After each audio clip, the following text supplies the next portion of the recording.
अस्सलामुअलैकुम। Next lecture में हमें स्टार्ट करना है इस चैप्टर का फर्स्ट प्रॉपर टॉपिक जो है हमारे पास viscosity.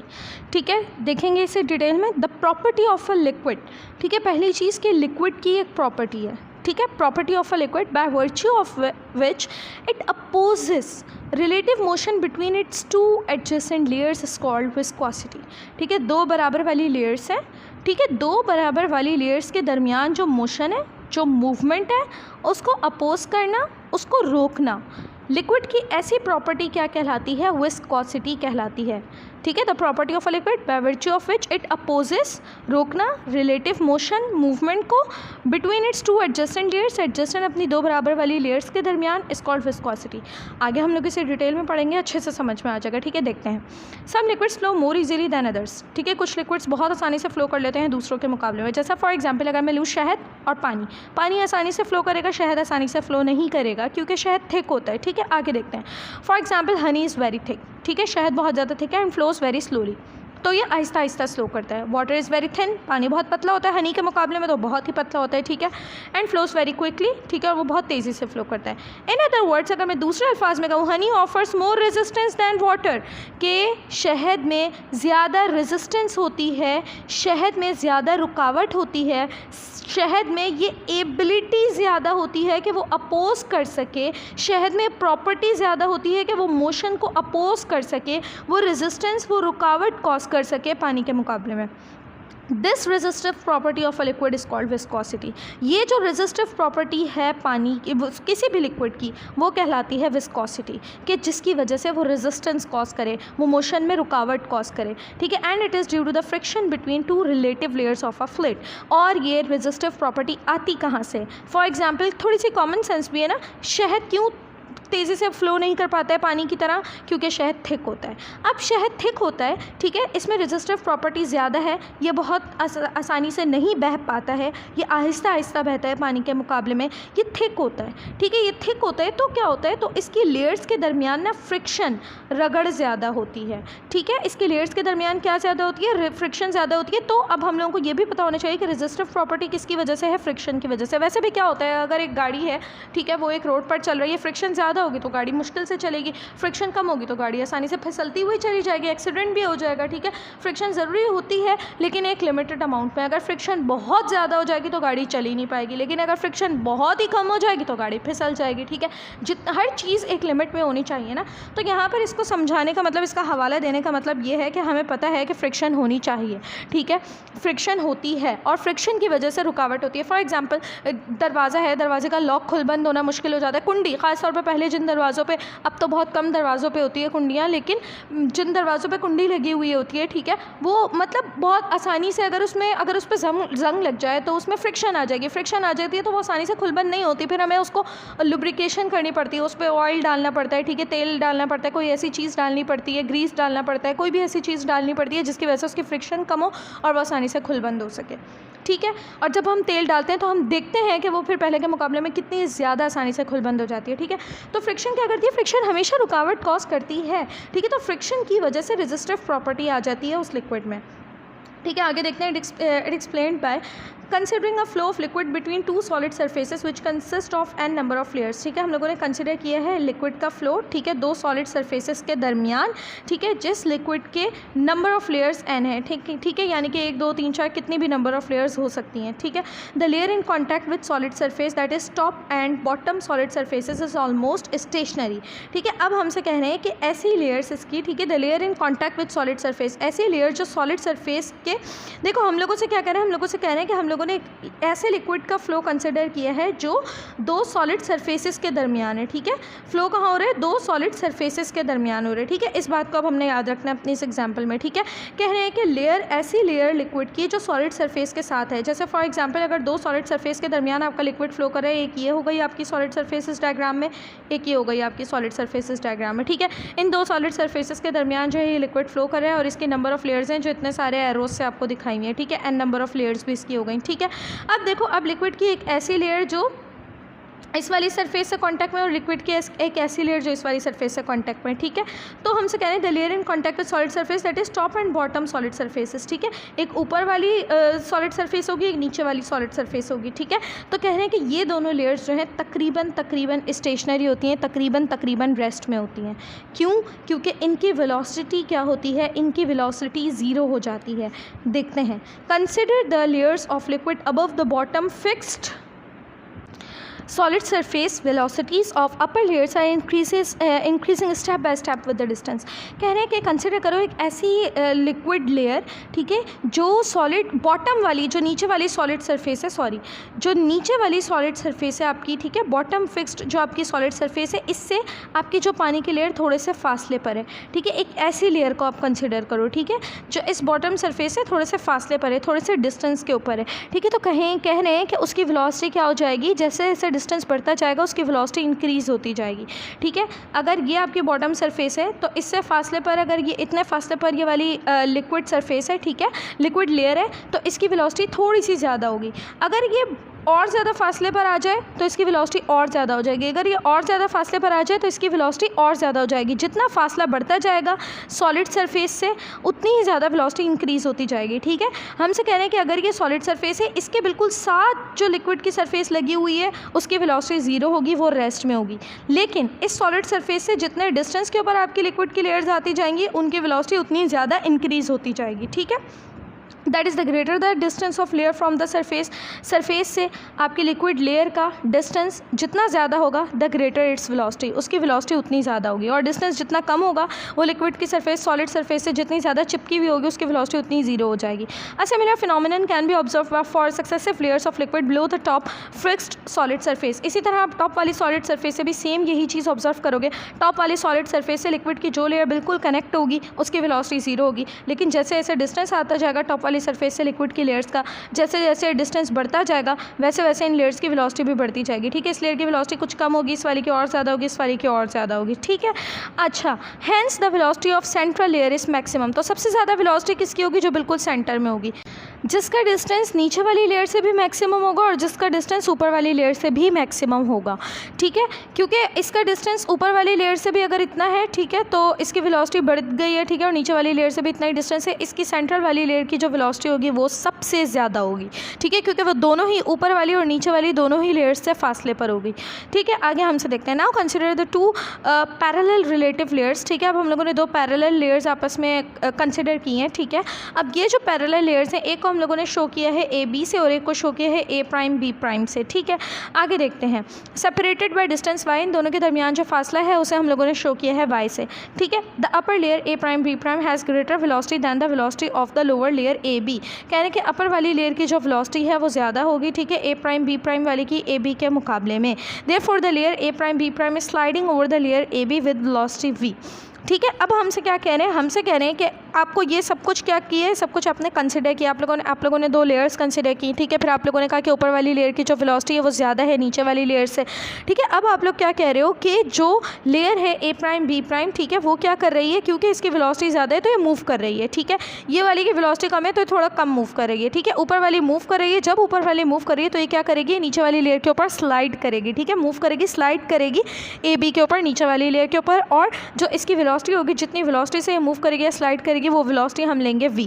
So there is a frictional force between the layers A B and A prime B prime, ठीक है। अब देखो, अब इस वाली की वेलोसिटी कम है, ठीक है, इस वाली की वेलोसिटी कम है तो ये वाली क्या हो जाएगी, ये वाली थोड़ी सी मतलब रुकी हुई है, ये इतनी तेज़ी से मूव नहीं कर पा रही है, लेकिन ये वाली तेज़ी से मूव कर रही है, ठीक है। अब ये जब ये तेज़ी से मूव कर रही है, ठीक है, तो इसका मतलब क्या हुआ कि ये वाली लेयर इस वाली लेयर के ऊपर स्लाइड कर रही है, ठीक है। और स्लाइड करने की वजह से अगर एक लेयर दूसरी लेयर के ऊपर कंटिन्यूसली मूव कर रही है, ठीक है, तो उसकी वजह से क्या होगा, उसकी वजह से फ्रिक्शन प्रोड्यूस होगी, ठीक है। एक लेयर दूसरी लेयर के ऊपर कंटिन्यूसली मूव किए जा रही है तो क्या होगी, तो रगड़ प्रोड्यूस होगी, ठीक है, फ्रिक्शन प्रोड्यूस होगी, ठीक है, फ्रिक्शनल फोर्स प्रोड्यूस होगी इन दोनों लेयर्स के दरमियान, ठीक है। ये जो फ्रिक्शनल फोर्स होती है ये कहलाती है विस्कस ड्रग, ठीक है। ये फ्रिक्शनल फोर्स आपके पास कहलाएगी viscous drag force, viscous drag force, ठीक है, क्योंकि विस्कोसिटी की वजह से, थिकनेस की वजह से लग रही है, ठीक है। अब देखना, अब इन लेयर्स में जो फ्रिक्शन प्रोड्यूस हो रही है उससे विस्कोसिटी का क्या ताल्लुक है, या बहने का, एक लिक्विड के बहने ना बहने का, आहिस्ता बहने तेज़ बहने का क्या ताल्लुक है। देखना, पानी है, पानी थिन है, पानी के अंदर लेयर्स कम होंगी। जब पानी के अंदर लेयर्स कम होंगी क्योंकि उसकी थिकनेस कम है, लेयर्स कम होने की वजह से क्या होगी, फ्रिक्शन कम प्रोड्यूस होगी लेयर्स के दरमियान। वहीं अगर हनी है तो हनी थिक है, हनी में लेयर्स ज़्यादा हैं, जितनी ज़्यादा लेयर्स हैं उतनी एक लेयर दूसरी लेयर के ऊपर स्लाइड कर रही है, बिल्कुल इस एग्जाम्पल की तरह, ठीक है, और उतनी ही ज़्यादा फ्रिक्शन कॉज हो रही है। जितनी ज़्यादा फ्रिक्शन कॉज हो रही है उतनी ही ज़्यादा विस्कस ड्रैग फोर्स लग रही है, कि विस्कोसिटी की वजह से एक ड्रैग फोर्स लग रही है। ड्रैग फोर्स क्या है, जो खींच रही है, जो मूव नहीं होने दे रही, जो मूवमेंट नहीं होने दे रही, जो बहने नहीं दे रही है, ठीक है। Which exist between every two parallel and relative layers of fluid, जो फ्लूइड के हर दो बराबर वाली और इस तरह पैरेलल एक दूसरे के ऊपर वाली लेयर्स के दरमियान हमेशा लगेगी विस्कस ड्रैग फोर्स, ठीक है। होप सो कि कॉन्सेप्ट क्लियर हो गया। आगे मूव करते हैं। Due to this viscous dragging force, इस फोर्स की वजह से the slower layer exerts a tangential retarding force F on the faster upper layer, ठीक है। एक नीचे वाली लेयर है जो स्लोली मूव कर रही है, एक ऊपर वाली लेयर है जो फास्टर मूव कर रही है, ठीक है। तो क्या होता है, जो नीचे वाली लेयर होती है, जो स्लो लेयर होती है, ठीक है, वो लेयर क्या करती है, ड्रैगिंग फोर्स की वजह से, ठीक है, फ्रिक्शन की वजह से, इस विस्कस ड्रैगिंग फोर्स की वजह से जो नीचे वाली लेयर है जो स्लो मूव कर रही है, वो क्या करेगी, वो ऊपर वाली लेयर जो फास्ट मूव कर रही है, ठीक है, उस लेयर के ऊपर क्या लगाएगी, उस लेयर के ऊपर टेंजेंशियल रिटार्डिंग फोर्स लगाएगी जो एफ कहलाएगी, ठीक है। टेंजेंशियल का मतलब अब हम लोग पढ़ चुके हैं, जो वाई एक्सिस पर लगता है, ठीक है, जो 90 डिग्री बनाता है, ठीक है, टेंजेंशियल, ठीक है, टेंजेंशियल लगाएगी। लेकिन रिटार्डिंग फोर्स, रिटार्डिंग का मतलब रोकने वाली, ख़त्म करने वाली, ठीक है, एक फोर्स लगाएगी। कौन सी लेयर, नीचे वाली लेयर जो स्लोली मूव कर रही है, वो ऊपर वाली लेयर जो फास्टर मूव कर रही है उसके ऊपर एक रिटार्डिंग फोर्स लगाएगी। वो रिटार्डिंग फोर्स किसकी वजह से लगेगी, इस फ्रिक्शन की वजह से प्रोड्यूस होने वाली विस्कस ड्रैगिंग फोर्स की वजह से लगेगी, ठीक है। And experiences itself an equal and opposite tangential force, ठीक है। और जब वो फोर्स जब एक लेयर दूसरी वाली लेयर के ऊपर टेंजेंशियल रिटार्डिंग फोर्स लगाएगी तो खुद भी सेम फोर्स एक्सपीरियंस करेगी, ठीक है। और वो खुद जो फोर्स एक्सपीरियंस करेगी, ठीक है, नीचे वाली लेयर वो बिल्कुल ऑपोजिट डायरेक्शन में होगी। जाहिर सी बात है, ये ऊपर वाली लेयर के ऊपर फोर्स इस डायरेक्शन में लगा रही है, तो जो खुद एक्सपीरियंस करेगी फोर्स, सेम फोर्स वो इसके ऊपर अगर लगेगी तो इस डायरेक्शन में होगी, ठीक है। तो जो टेंजेंशियल रिटार्डिंग फोर्स ये ऊपर वाली लेयर के ऊपर लगाएगी, वही सेम फोर्स इक्वल अमाउंट में खुद भी एक्सपीरियंस करेगी, इसके ऊपर भी लगेगी, ठीक है, क्योंकि हर एक्शन का कोई ना कोई इक्वल और अपोजिट रिएक्शन होता है। अगर ये इस लेयर के ऊपर एक फोर्स लगा रही है तो बदले में वो वाली लेयर से भी इसके ऊपर फोर्स पलट कर आएगी, और ये जो फोर्स होगी ऑब्वियसली ऑपोजिट डायरेक्शन में होगी, ठीक है। आगे देखो, to overcome the drag force, इस ड्रैग फोर्स को कम करने के लिए the extreme force must be apply, the external force must be applied, ठीक है। तो बाहर से फोर्स लगानी चाहिए, ठीक है। जैसे अगर फॉर एग्जांपल किसी चीज़ को आपने बहाना है, ठीक है, वो नहीं बह रही है, उसको मुश्किल हो रही है बहने में, तो आप क्या करो, बाहर से कोई फोर्स लगाओ जिसकी वजह से उसको बहने में आसानी हो, ठीक है। तो ये सिंपल सा कॉन्सेप्ट है। The applied force depends upon the factors, अब अप्लाइड फोर्स जो आप बाहर से फोर्स लगा रहे हो ड्रैगिंग फोर्स को कम करने के लिए और मूवमेंट को पॉसिबल बनाने के लिए, फ्रिक्शन को कम करने के लिए, जो बाहर से आप फोर्स लगा रहे हो, ठीक है, वो फोर्स कुछ फैक्टर्स के ऊपर डिपेंड करती है, ठीक है। पहला फैक्टर क्या है, area of layer of fluid, ठीक है, फ्लूइड की लेयर का जो एरिया है उसके ऊपर डिपेंड करती है आपकी बाहर से लगने वाली फोर्स। दूसरा किस चीज़ के ऊपर डिपेंड करती है, velocity of drag of layer, ठीक है, कि दोनों लेयर्स के दरमियान ड्रैगिंग फोर्स कितनी है, दोनों लेयर्स के दरमियान फ्रिक्शन कितनी प्रोड्यूस हो रही है, दोनों लेयर्स के दरमियान जो ड्रैगिंग फोर्स है, जो ड्रैगिंग हो रही है, जो खिंचाव हो रहा है दोनों लेयर्स के दरमियान, उसकी वेलोसिटी कितनी है, उसकी स्पीड कितनी है, ठीक है। तीसरा फैक्टर क्या है, सेपरेशन बिटवीन टू लेयर्स, के दोनों लेयर्स के दरमियान सेपरेशन कितनी है, दोनों लेयर्स के दरमियान फासला कितना है, दोनों लेयर्स के दरमियान डिस्टेंस कितना है, ठीक है। इन तीन चीज़ों के ऊपर डिपेंड करती है आपकी external force. The dependence of applied forces under, अब हम लोग इसको शो करेंगे, फोर्स जो है वो डायरेक्टली प्रोपोर्शनल है एरिया के, ठीक है। जो लेयर है आपकी फ्लूइड का, ठीक है, जो लेयर है आपकी फ्लूइड की, उसका जो एरिया है आपकी लगने वाली फोर्स उस एरिया के डायरेक्टली प्रोपोर्शनल होगी, यानी कि एरिया जितना ज़्यादा होगा आप फोर्स उतनी ज़्यादा लगाओगे, एरिया जितना कम होगा आपको फोर्स उतनी कम लगानी पड़ेगी, ठीक है। इसी तरह वेलोसिटी ऑफ ड्रैग लेयर की भी क्या है, डायरेक्टली प्रोपोर्शनल है। भाई अगर ड्रैग लेयर की वेलोसिटी ज़्यादा है, यानी कि ड्रैगिंग लेयर यानी कि फ्रिक्शन की वजह से जो ड्रैगिंग फोर्स है वो ज़्यादा लग रही है, ठीक है। जब ड्रैगिंग फोर्स ज़्यादा है तो आपको बदले में ज़्यादा फोर्स लगानी पड़ेगी ताकि उस ड्रैगिंग फोर्स को आप कंप्लीट कर पाओ, उस ड्रैगिंग फोर्स से ज़्यादा फोर्स लगाकर उस चीज़ को मूव कर पाओ, क्योंकि ड्रैगिंग फोर्स रोक रही है और आपको मूव करवाना है, तो आपको उससे ज़्यादा फोर्स लगानी पड़ेगी। जितनी ज़्यादा ड्रैगिंग फोर्स होगी आपको उतनी ज़्यादा फोर्स लगानी पड़ेगी, ठीक है। तो इसके भी क्या है, डायरेक्टली प्रोपोर्शनल है। लेकिन जो डिस्टेंस है दोनों लेयर्स के दरमियान उसके इन्वर्सली प्रोपोर्शनल है, ठीक है। अगर कम डिस्टेंस होगा तो आपको फोर्स ज़्यादा लगानी पड़ेगी। क्यों, रीज़न क्या है देखना। अगर डिस्टेंस कम होगा, ठीक है, ये अगर डिस्टेंस कम है तो इन दोनों के दरमियान जो फ्रिक्शन होगी वो क्या होगी, ऑब्वियसली वो फ्रिक्शन ज़्यादा होगी, दोनों के दरमियान स्ट्रॉन्ग कनेक्शन होगा, तो आपको बाहर से फोर्स क्या लगानी पड़ेगी, ज़्यादा लगानी पड़ेगी, ठीक है। इसी तरह से अगर इनका डिस्टेंस ज़्यादा हो जाएगा, ठीक है, तो अब इनके दरमियान इतना स्ट्रॉन्ग कनेक्शन नहीं होगा, ठीक है, तो आपको फोर्स क्या लगानी पड़ेगी, आपको फोर्स कम लगानी पड़ेगी, ठीक है। तो ये होगा इन्वर्सली प्रोपोर्शनल, ठीक है। अब हम लोगों ने क्या करना है, अब हम लोगों ने कंबाइन करना है तीनों इक्वेशंस को, ठीक है। और मेरे पास एक इक्वेशन आ जाएगी जो होगी मेरे पास एफ जो है वो प्रोपोर्शनल है, डायरेक्टली प्रोपोर्शनल ए और बी के दोनों न्यूमिनेटर में आ गए, और इन्वर्सली प्रोपोर्शनल था वाई के डिनोमिनेटर में आ गया, ठीक है। अब प्रोपोर्शनल का साइन हटता है, दो चीज़ें आती हैं, किसी इक्वल्स टू आ गया, कांस्टेंट आ गया, ठीक है। ये जो कांस्टेंट है यहाँ पर, ये कांस्टेंट ऑफ प्रोपोर्शनैलिटी है, ठीक है। और ये क्या कहलाता है, कोफिशिएंट ऑफ विस्कोसिटी कहलाता है, ठीक है। ये साइन क्या कहलाता है, कोफिशिएंट ऑफ विस्कोसिटी कहलाता है, क्योंकि हम इसे विस्कोसिटी की डेरिवेशन में पढ़ रहे हैं, ठीक है। It depends upon temperature and nature of fluid, ठीक है। जो कोफिशिएंट ऑफ विस्कोसिटी है ये फ्लूइड की टेम्परेचर के ऊपर डिपेंड करता है, ठीक है। साथ साथ फ्लूइड की नेचर के ऊपर भी डिपेंड करता है कि फ्लूइड किस तरह का है, गैस है, लिक्विड है, थिक है, थिन है, किस तरह का फ्लूइड है, ठीक है। अब हम लोगों ने क्या करना है, अब हमारे पास एक चीज़ आ गई है। अब अगर मैं इसको रीअरेंज करूँ, इसी इक्वेशन को अगर रीअरेंज करूँ और अगर मैं कोफिशिएंट ऑफ विस्कोसिटी निकालना चाहूँ तो ये तीनों चीज़ें उधर मूव कर जाएंगी, ठीक है। अगर मुझे निकालना है वाई इधर डिवाइड हो रहा है, उधर जाकर मल्टीप्लाई हो जाएगा, और ए और वी इधर मल्टीप्लाई हो रहे हैं, उधर आकर डिवाइड हो जाएंगे, ठीक है। और इस तरह मेरे पास इक्वेशन आ जाएगी F Y upon A V, ठीक है।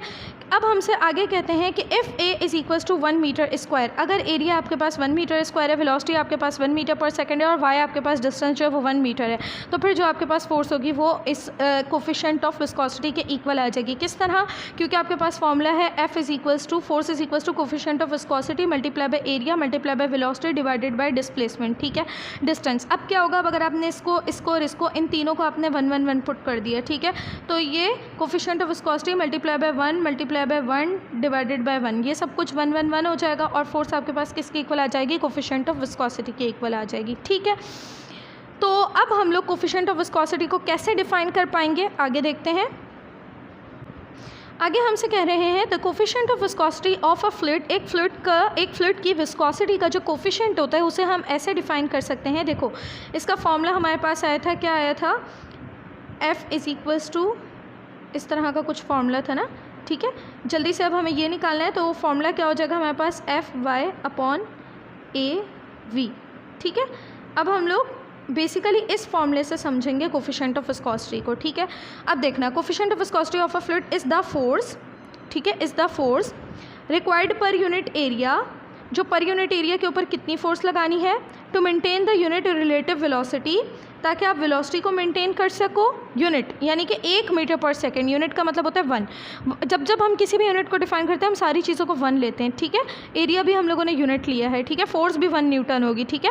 अब एक जो है मीटर पर सेकंड की वेलोसिटी को मेंटेन करने के लिए 1 मीटर स्क्वायर के एरिया पर जितनी फोर्स लगा रहे हो, ठीक है, दो बराबर वाली लेयर्स के दरमियान लिक्विड की, ठीक है, जिनके दरमियान जो डिस्टेंस है वो क्या है आपके पास 1 मीटर है, ठीक है। तो ये जो है इसकी डेफिनेशन हो जाएगी, ठीक है। अब देखना इस डेफिनेशन में हम लोगों ने सारी चीज़ें कवर की हैं, फोर्स कवर किया हम लोगों ने, ठीक है, कि कितनी फोर्स लगानी है, एरिया हम लोगों ने कवर किया कि कितने एरिया पर फोर्स लगेगी, ठीक है, वेलोसिटी हम लोगों ने कवर की है, ठीक है, और हम लोगों ने फाइनली ये भी कवर किया है कि दो ऐसी बराबर वाली लेयर्स के ऊपर फोर्स लग रही है, जो लेयर्स के दरमियान जो है डिस्टेंस है वो कितना है, वो 1 मीटर, यानी कि वाई क्या है आपके पास 1 मीटर है, ठीक है। तो फाइनली हम लोगों ने वाई को भी कवर कर लिया, ठीक है। और ये आपके पास डेफिनेशन हो गई किसकी, कोफिशिएंट ऑफ विस्कोसिटी की, ठीक है। जो ऐसा यूनिट होगा कोफिशिएंट ऑफ विस्कोसिटी का वो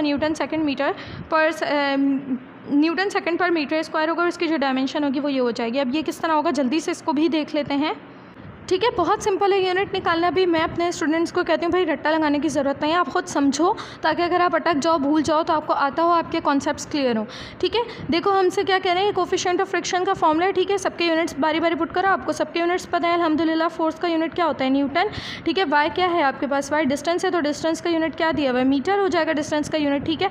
और बीच में डिवीजन है तो हम लोगों ने डिवाइड का साइन लगाया, एरिया का यूनिट हो जाएगा मीटर स्क्वायर, और वेलोसिटी का यूनिट हो जाएगा आपके पास मीटर पर सेकेंड, ठीक है। इस तरह से आपके पास ये जो है यूनिट्स आ गए, ठीक है। अब फाइनली हम लोगों ने क्या करना है, अब हम लोगों ने देखना है कि इसी को अब हम लोगों ने सिंप्लीफाई करना है, ठीक है। अब हम लोगों ने देखा कि भाई यहाँ पर भी एक डिवाइड है और यहाँ पर भी एक डिवाइड है, तो मैं क्या कहती हूँ भाई गलती के चांसेस हम लोगों ने करने ही नहीं, रखने ही नहीं है ना, चांसेस ही नहीं रखने गलती के। तो जो मेन वाली डिवीजन है उसको इस तरह के डिवाइड के साइन में चेंज करो और पूरा फॉर्मूला एज इट इज़ लिख दो, ठीक है। Newton meter as it is आ गया, ये वाली डिवीजन डिवाइड के साइन में कन्वर्ट हो गई, और ये meter square multiply by meter आपके पास मीटर क्यूब हो गया और नीचे सेकेंड आ गया, ठीक है। ये वाला स्टेप भी अब हमें क्लियर है, ठीक है। नेक्स्ट मूव करते हैं। नेक्स्ट हमसे क्या कह रहे हैं, अब इसको देखना, अब मैं क्या करूँगी, डिवाइड को मल्टीप्लाई में कन्वर्ट कर दूँगी, ठीक है। मल्टीप्लाई डिवाइड मल्टीप्लाई में जब जब कन्वर्ट होता है तो डिनोमिनेटर साइन के बाद वाला डिनोमिनेटर न्यूमिनेटर में चला जाता है और न्यूमिनेटर डिनोमिनेटर में आ जाता है, ठीक है। यानी कि सिंपली क्या होगा, ये जो है आपका मीटर क्यूब पर सेकेंड, ये क्या बन जाएगा, सेकेंड पर मीटर क्यूब बन जाएगा, ठीक है। ये दोनों ऊपर नीचे आ गए, ये डिवाइड जो है वो मल्टीप्लाई में कन्वर्ट हो गया, ठीक है। इसके बाद मैं क्या करूँगी, इसके बाद देखें ये मीटर और ये मीटर क्यूब दोनों आपस में कैंसिल हो जाएंगे, ऊपर बच गया आपके पास न्यूटन सेकंड, ठीक है। ऊपर आ गया न्यूटन सेकंड, सॉरी ये स्क्वायर नहीं है, गलती से लग गया, ठीक है। ठीक है, ऊपर आ गया आपके पास न्यूटन सेकंड और डिनोमिनेटर में क्योंकि एक मीटर से आपके पास 1 मीटर कैंसिल हुआ था, ठीक है।